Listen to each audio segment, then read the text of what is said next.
Savage said that while San Francisco is his adopted home, New York City is still a sort of spiritual home to me. My ancestors are buried there. That's an interesting statement. I put that out this morning. I thought about that. I have a way with words. I should consider a career in radio or writing books. Sort of spiritual home to me. My ancestors are buried there. Does that still matter to people where their ancestors are buried? I'm not a big one for the graveyard. I don't go there. I mean, I should. It's very sad. I can't handle it. Some can. It's a big thing for many people. I don't know how to do it. I don't know how to handle it. You know, I don't want to get into it. I think that's why I keep fighting so hard, why I keep going. I just don't know. I don't want to face the darkness, the abyss, as they say. In my day, we called it the abyss. I don't know what they call it today. The abyss, the big abyss. I don't think about it much. About every second. That's all. I don't think about it much. About every second. In an unprecedented display of sheer ego tonight, Michael Savage spent 2 hours talking about himself. I couldn't stop listening, but let's go to the callers. John in New York City on line 1. Welcome to the Savage Nation. What's on your mind, John? Well, Dr. Savage, Christmas has come early to the New York City members of the Savage Nation. I am so happy to have you back on the air, my friend. I can't even describe it to you. Now, let me just stop for a minute. You used to listen to me on that other station. You're now listening to me on the Internet, correct? Yes, sir. But come Monday, you'll be listening on ABC. Absolutely, 100%. Well, you know, here's a question, John. I got to be very, very blunt with you and everyone listening. It's later at night. It's 9 o'clock that I start in New York. You're going to have to give up television or whatever. Is that going to be a challenge? First of all, you taught me so much in my 8 years listening to you. I can't watch television. I can't watch anything on the major networks. I can't watch anything from Hollywood because of the rats in Hollywood. You taught me all this. I don't watch television anymore. I don't even go to the movies anymore. I think it's all trash. Wow. It's all garbage. I listen to you. I can't say I agree with you. I happen to watch movies. Even some of it's trashy. I enjoy the trash. It's like eating junk food. I mean, every once in a while I need French fries.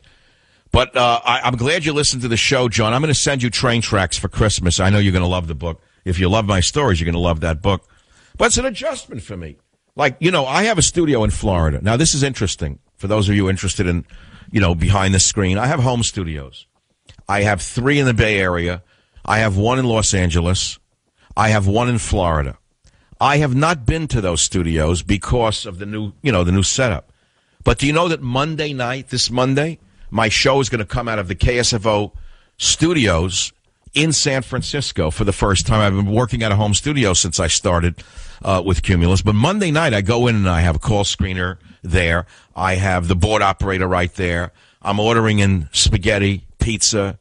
I don't think I'm going to do salads. You can't do a salad. I'm always afraid when you order a salad, like with a pizza, the guy touched it with his hands. I don't like salads in those kind of situations. And it's good for you, but what? Good for you, but what? But the guy's hands are good for you, too? I was in a place in San Francisco last week. Again, it's food. I went in for a beer. I was in a sad mood. Sunday, Saturday, I didn't feel good. Oh, one of the 4 days of the Thanksgiving weekend, I wanted to be alone. One of my moods, I took the dog, got in the car, drove over the bridge, got trapped in traffic, knew I wouldn't get home. I go into a bar near my apartment in San Francisco to sit alone quietly and drink a beer, right? Then I go across the street and I get Teddy a McDonald's burger. Because I get it for no salt, no pepper. The best food in the world, by the way, for a dog when you're in a municipal urban environment is the McDonald's 99 center. No salt, no pepper, no pickles, no onions. He loves it with the bun. Then I come back in the bar and I'm feeding the thing and I say to the girl, "Okay, give me some herring. I like wine herring once in a while. I know people don't even eat those foods anymore. It's fabulous omega-3 foods and fabulous in RNA. It's a little salty. So listen to this. She brings me the herring, and I get up and I say, I'd like some rye bread with it. She reaches into the bread bin with her hand. She was like from Czechoslovakia. Maybe in Czechoslovakia they serve you bread with their hand. I said, "Excuse me, can you use tongs or a glove?" She looked at me like I was crazy. She thought I insulted her for saying, "Don't touch the bread." I wouldn't eat it.